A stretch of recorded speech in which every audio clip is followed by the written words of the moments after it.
गाजीपुर का सियासी गणित क्या है, बहुत जल्दी से ये भी आपको बता देते हैं। देखिए, 2017 में भाजपा गठबंधन ने 5 सीटें यहां पर हासिल की थी, जबकि 3 सीट पर भाजपा और 2 पर सुभाषपा की जीत हुई थी।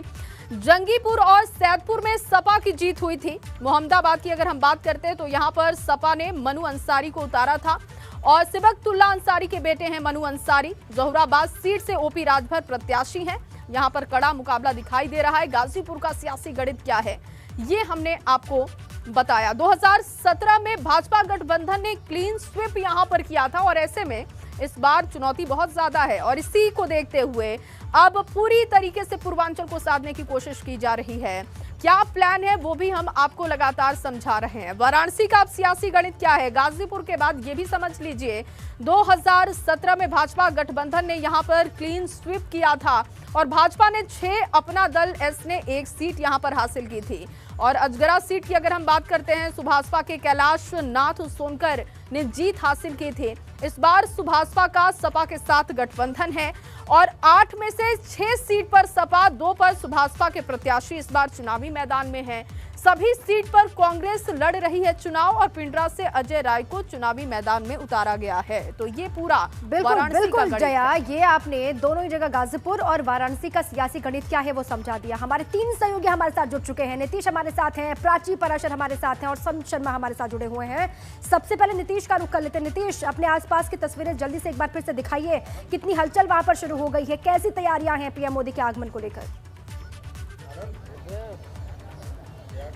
निश्चित तौर पे इस वक्त हम दशाश्वमेध घाट पर हैं और घाट अगर बात करें तो बनारस की जान होती है और जब प्रधानमंत्री काशी आते हैं तो घाट और गंगा से उनका जुड़ाव अपने आप देखने में आता है। और जब चुनावी मौका है तो लोग कितने उत्साहित हैं। राजेश जी, गंगा कहे कि गंगा सफाई से जुड़े हुए आप हैं, तो कितना उत्साहित है और गंगा सफाई करने वाले किस तरह की तैयारी में? बिल्कुल, मां गंगा को साक्षी मानकर हमारी काशी के सांसद और देश के प्रधानमंत्री श्री नरेंद्र मोदी जी ने देश की सेवा का संकल्प लिया है और हमारी काशी की गंगा के लिए और उन्होंने बहुत सारी सौगातें दी हैं और उनके आगमन पर हम काशीवासी उत्सव के माहौल की तरफ आगे बढ़ जाते हैं। मास्टर प्लान के तौर पर देखा जा रहा है बनारस आकर रुकना, पूरे पूर्वांचल को साधना, तो काशी क्या समझ रही है इस प्लान को लेकर? काशी, जब प्रधानमंत्री जी काशी आते हैं तो हम लोग उत्सव का माहौल बिल्कुल बना देते हैं। घर घर दिए जलते हैं क्योंकि काशी को उन्होंने बहुत सारी सौगातें दी हैं।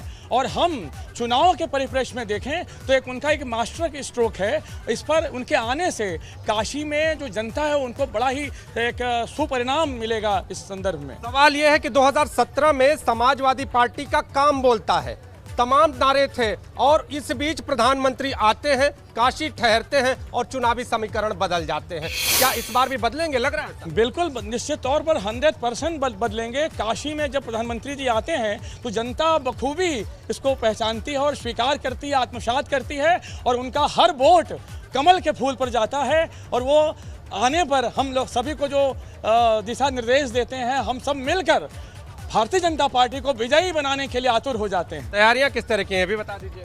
तैयारियां हम लोगों को सबको जुटाने में लगे हुए हैं। सभी इंतजार है, सभी उत्साहित भी हैं और वहां पर जब पीएम पहुंचेंगे तो किस तरीके की तस्वीरें होंगी, ये भी अपने आप में बहुत खास है। 2017 में परिस्थितियां कुछ और थी, 2022 में परिस्थितियां एकदम भिन्न है और काशी के लोग क्या सोच रहे हैं वोटिंग को लेकर, ये भी लगातार हम जानने की कोशिश करेंगे। चलिए